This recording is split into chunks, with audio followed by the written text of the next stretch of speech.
Two Wheels this week, more from Italy. We're back at the Jolly Scarpi boot factory. And Jeff rides BMW's monster trail bike, the 1150 GS. Wayne's found something interesting at a local bike shop, but first, a road test which I've been looking forward to for a couple of months.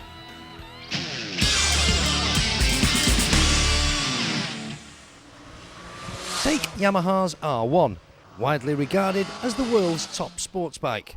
Sharp handling, good looks and incredible performance. Then take the 600cc Fazer, a street bike with just about the right mix of style and naked aggression. Put the two together and what do you finish up with?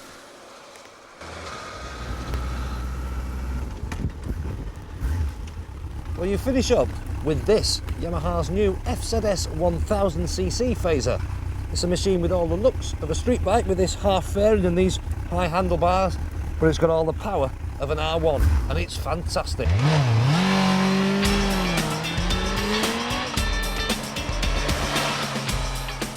Yes, it really is fantastic. It's very powerful, it's very fast, it's manoeuvrable, agile and it looks mean. Not much else left, is there? It's actually very comfortable. It's got a nice one-piece seat which is well padded, and at 820mm high it's just 5mm taller than an R1.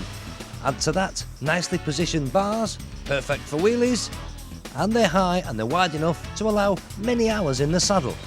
And I reckon you've got near enough the perfect bike. In fact, the only disappointing thing on this test ride was the wonderful English weather.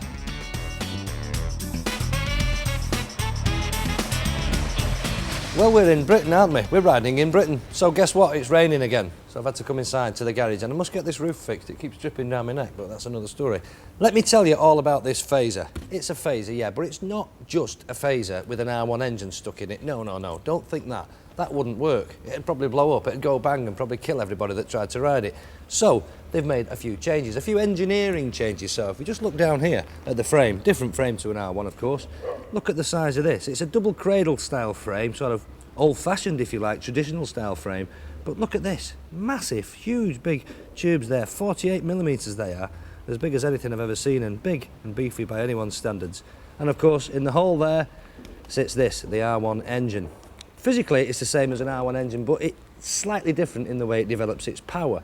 They've kind of changed the power curve, that's what they like to say in all the blurb these days. They've changed the power curve on this engine, so it delivers more power a bit lower in the rev range than an R1. You don't have to work it quite so hard to get the best out of it. It's more sort of torquey at lower revs, but still a fantastic piece of kit. But have you seen enough of that now? Have you? Come up here. While we're on about the engine, don't be fooled into thinking that they've softened it too much. They certainly haven't. It's still, as I say, super smooth, and it still kicks out a whopping 143 brake horsepower. And that much power is very hard to resist. This could definitely become known as the next nutter's bike. It's almost a ready-made stunt machine. It might not have the fancy graphics and the sleek bodywork of a racing bike, but you'll never be last away from the traffic lights, and you'd certainly leave a few sports bikes behind on the racetrack. The gearbox is very smooth, there's no nasty clunks or bangs, and in fact the whole setup feels as good as anything I've ever ridden straight from the crate. So you say, what's the point? All that power and an upright riding position? Well, the point is that you don't need to use it. Well, not all of it anyway, because most of the fun on any bike happens from 0 to about 80 miles an hour. And believe me, the new Fazer 1000 is huge fun. Well, forget everything I've just said. Forget all of that about riding the bike, because on a day like this, in conditions like these, you can't enjoy a machine like this. You're not going to find out what it's capable of when the roads are wet like this. So the best thing to do is just park it up, have a cup of tea and just sit and look at it, because it looks nice, doesn't it? Just look, I think it's a beautiful thing. And now I remember last year at the NEC show, which was the first time we got a really good look at this in this country, I remember saying that I thought this would be the top of the shopping list for lots of stunt riders, because it's big, it's powerful, it's got that aggressive looks that you need for a stunt show, please the crowd and all that business. And I can tell you for a fact that I know that 2 of the top stunt riders in this country have ordered these for the forthcoming season, so that's a pretty good endorsement. So if you just have a closer look at the looks of it, one thing I like is back here at the back end. Just take a look at these here, these grab rails. Now these to me What's so special about a grab rail? Well, they look like they've been designed to me to look part of the bike, not just stuck on like a couple of door handles that you get on some bikes or a big horrible thing on the back. Nice and big there, plenty of room to get a big gloved hand underneath, and pillion could hang on there, hang on for dear life on a machine like this. But they're good, I like them. We like the grab handles, so 10 out of 10 for them. If we go up to the front end here, have a look at the dashboard. If I move that so you can see, we see it's a fairly sort of basic dash. Speedo, rev counter, warning lamps, nothing special, but look at this here, a fuel gauge. How many times have I said every bike should have a fuel gauge? Every car has a fuel gauge, so why can't every bike have one? Well, we've got one on this, and a warning lamp as well there, to cope with this 22-litre fuel tank. Not bad, eh? One other thing that I always say every bike should have as standard, every road bike anyway, track bikes accepted all right, but road bikes should have one of these. Look at that. A centre stand, eh? As standard. Why can't everyone put a centre stand on a road bike? It makes it easy for your sort of maintenance, lubricate your chain, adjust your chain. If you've got luggage on the back, you can get the bike up nice and straight and get your kit out and get your pans and pots and pans if you're camping, whatever. So 10 out of 10 again. So we're doing very well, aren't we? Well, not everything's perfect, is it? I'll tell you something I don't like. That's these things, these wing mirrors. I just don't like them. I'll tell you why I don't like them. Because they just look odd to me. They work all right, they're wide enough for you to see what's behind you, but they look odd. And the strange thing is, they look more odd when you're sat on the bike riding it than when you're actually at the side just looking at the machine. They look like they sort of stuck out like a couple of antennae. You feel like you're riding a giant fly or something like that. Bit weird then, but I don't know. I suppose everything else is pretty much spot on, so we'll let them off with the wing mirrors, eh? Well, if the only thing wrong with the new Fazer is the wing mirrors, then put me down for one right away. If you'd like to put your name down for one, then it'll cost you £7,700. Ah, there you are. And you've noticed this. A boot specially designed for someone with big wide feet. No, obviously this is not the finished product. Although we've got the top half, the bottom half is decidedly important. For no other reason than obviously to keep your toes warm and dry. We need the bottom bit, we need the sole putting on. To do this, we need this. And this is a very big and important part of it. This is the last. Each one of these are shaped perfectly for each and every boot, so the shape is obviously crucial. The two are then mated together. The top half of this is then warmed up. And Franco over here, who is a specialist at his job, although he's using a piece of fancy equipment, he does indeed need to know exactly what he's doing. And he's going to stretch over the top of the last, the top half of the boot, and then it's glued onto the bottom sole. Then his mate Elasio does the back half of it, because the back half of it obviously is as important as the front half, and that's a skilled job as well. And it finishes the process off bonding the inner sole with the upper part of the boot. And that machine there does just about everything he needs it to do, even makes you a round of toast in the morning. So we've now got a boot that's roughly in the right shape. Well, it is in the right shape, but roughly, I say roughly, because it's all very rough, these bits sticking up, and you couldn't really stick a sole on there because, well, it just wouldn't stick on. It's horrible. So it's ground down, and Dennis over here, that really is his name, yes? Dennis the Italian is grinding it flat there, and then it goes onto another machine which has got a very carefully mapped out plan of the sole, and that knows exactly where it needs to be perfectly flat and where it needs to be roughed up to allow the glue, which is ultimately going to stick this sole on, to key in. And there you go. Go on, Dennis, give it some on that machine. Dennis, how is it I get Franco, which sounds Italian? His name should at least be Deniso, surely. Anyway, Giulietto here, she's doing a sort of a half manual process and a half automated process. She's using the traditional method of applying the glue with a brush, but she also uses another process on a machine, because this part of it is crucial. It's got to be done just right. And in addition to that, the lady behind me here, she's applying glue to the sole. Then that and the boot itself are put back on the conveyor belt, and they travel around the corner for the next bit of the process. Yes, these are a couple of our Italian fans. Italian, you get it? Oh, never mind. Yes, they do come round the corner, the soles and the boots, both full of glue. These fans are actually cooling them down, and they move along this conveyor belt. Doesn't look like a conveyor belt, does it? It's just a very, very slow moving sort of rack, brings everything round for the different processes. Comes along here to our friend over here. This is Pasquale over here. Pasquale and his oven. And what he does is he puts the soles in the oven and it's all set, preset temperature. That sort of reactivates the glue, makes it very, very sticky. And then he sticks the sole on to the bottom of the boot by hand. Yes, by hand. Very, very skillful job. Only gets one go at this because the glue sticks as soon as it touches. It's contact adhesive and it's very, very strong. Only gets one go. It is skillful and he won't let me or Wayne anywhere near it. It's all pressed together and then it goes into that big machine over there, which looks like one of them airport things where you put your bags through. It's actually not. It's a fridge, and that cools the glue, stops it reacting, makes it so it's not sticky anymore. Comes out the other side. Bob's your uncle. Bob's your uncle? What's he on about? That was me dad. Never mind. Anyway, so the cooler machine over there, of which I might add, 20 minutes ago I stuck a can of lager on and it still hasn't come out. The boots come out the cooling machine and then our friend over here, Lean, he happens to take out the last. And then instead of chucking the last in the box, oh no, he then applies another sole to the last. He sticks that on with nails, ready to start the whole process yet again. But the boot comes out, granted, looking like a boot, but the bottom line is there are still some trimmings to go on this. For example, the toe sliders. They've got to be attached to the boot, and there's a slider up here as well. And that's what this lady over here, Flora, does. She then attaches them, in this case with this fancy screwdriver. Now mind your fingers, Twinkle. That's it. Oh, skilled.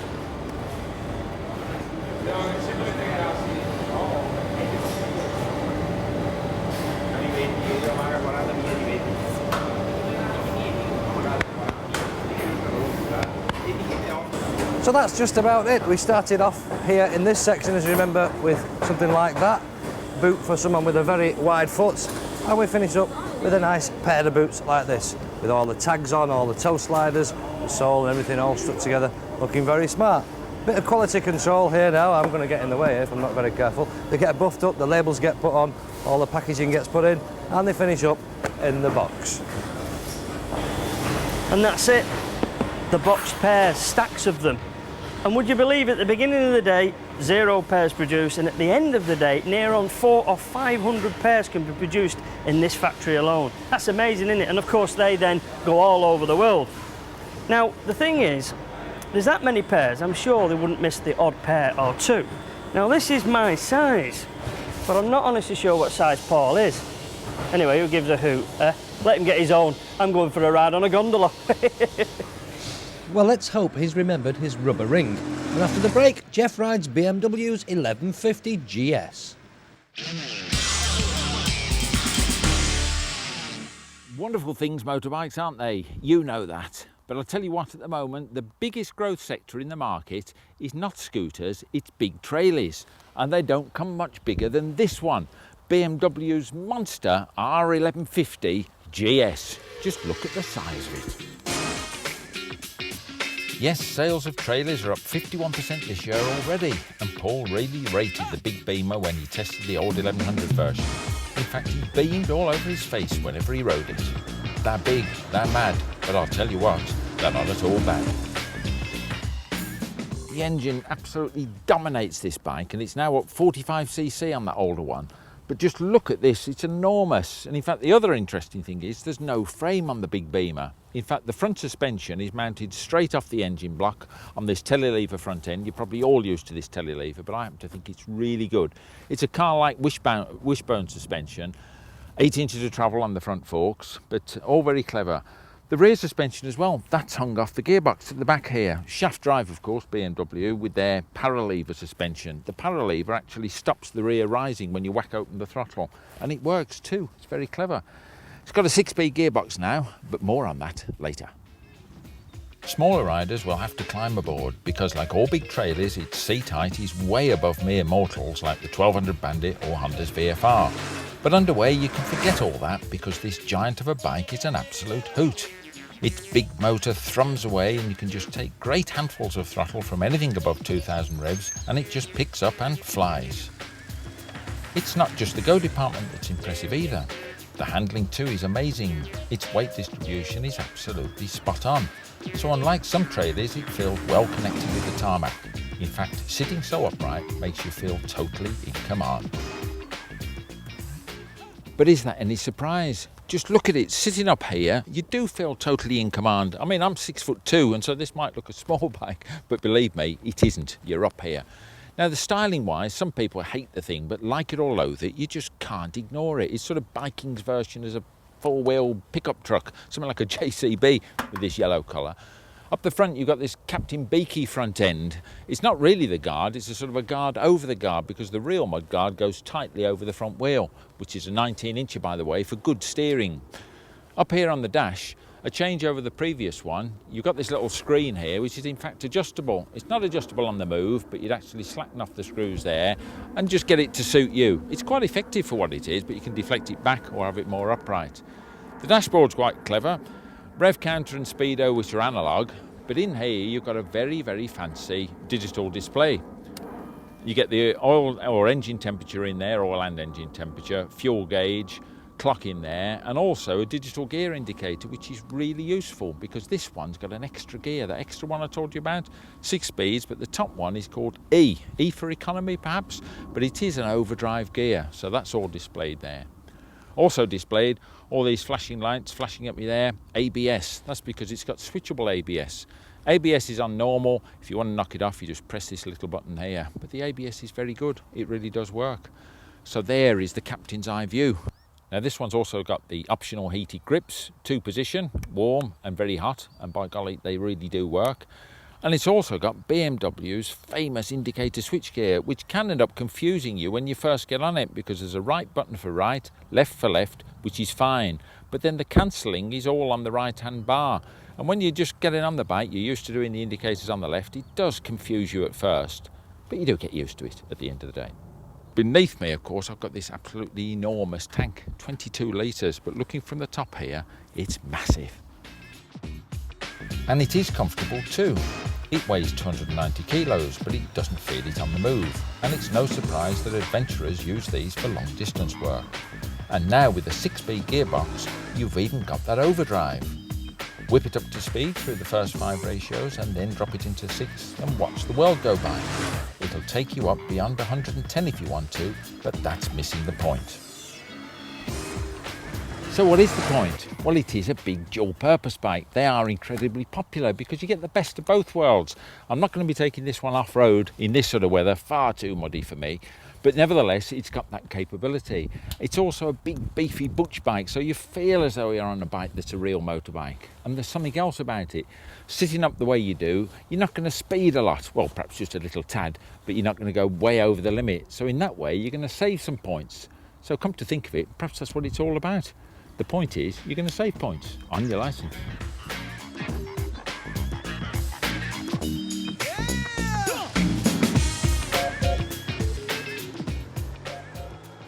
Now, I've said it's a big bike, which it is, but this seat, the pilot's part of it, is in fact adjustable. It's 840mm or 860mm, which is very tall, isn't it? I won't say it's easily adjustable, but readily adjustable. Take the old key out. First of all, you take off the rear pad here. I'll show you the toolkit under there in a minute. Turn this again. Yeah, that's the seat off. You see, under there, you've got these bars here and the bars at the back. And down here, there's 2 positions. One there, one there. Same as at the front end, one there, one there. So all you have to do is just manoeuvre it into the upper slot and the lower slot. And then with a bit of luck, there we are. Done it in one. What about that? Now that toolkit lives under here. Look at this. Very, very neat, this. Yeah, take the top off. Just look at that. All laid out there. C-spanner, puncture repair kit, your box spanners, all the rest of it. All incredibly neat.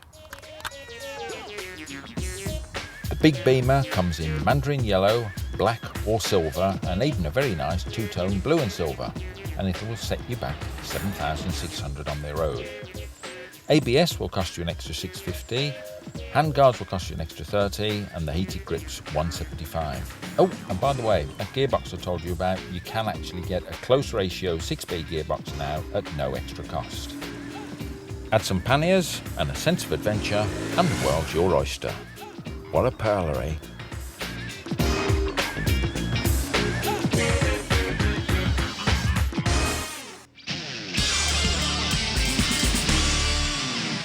Aye, aye, aye, aye. Hey, that's impressive, isn't it? What is it, you might ask? Well, in actual fact, it's just like a vinyl sticker. But a vinyl sticker, let me just show you, with lots of holes in it, and you can see straight through it. Eh? What a great idea. So you can stick on anything that's clear and plastic. I mean, I put it on this screen of this #1 bike. This is actually a Ducati. This is the bike that Carl Fogarty won his first ever superbike win on. Eh? And it's up for sale. And I've just increased the value of this by twofold. But let's just show you on this Gilera Runner headlight here. Look at that. Just throw it on there. See, they're removable and replaceable. You just peel it on and off. Just throw it on and cut round it. Simple, innit? Now they cost about 20 quid. The truth is, you could stick them in anything that's sort of clear, see-through or whatever, and you have to go into your local dealer and say, hey, that Wayne off Two Wheels told me all about these things that are only 20 quid. Look at that. In fact, I can't think what I could use it on. Anything that's clear and plastic. What could I put it on? Something that's clear and plastic. I can't think for the life of me what I could use it on. Something that's like clear and plastic and smooth. What could I use it on? Hey, it'd be rude not to, wouldn't it, really? Look at that. Doesn't it look fantastic on there? The truth is, I've asked all sorts of people from different authorities, is this legal or illegal? And nobody seems to know, to be honest with you, because it is a grey area at the moment. And after all, they are very easy to remove and reapply. Simple as that, eh? Doesn't that look great? So you could say, on your head be it. It's one of Paul's that, eh? Be rude not to. And on Two Wheels next week, I travel to Nottingham to meet Pat Beale. She's the president of the Street Fighter Owners Club. I'll be asking what exactly is a Street Fighter and what kind of people join the club.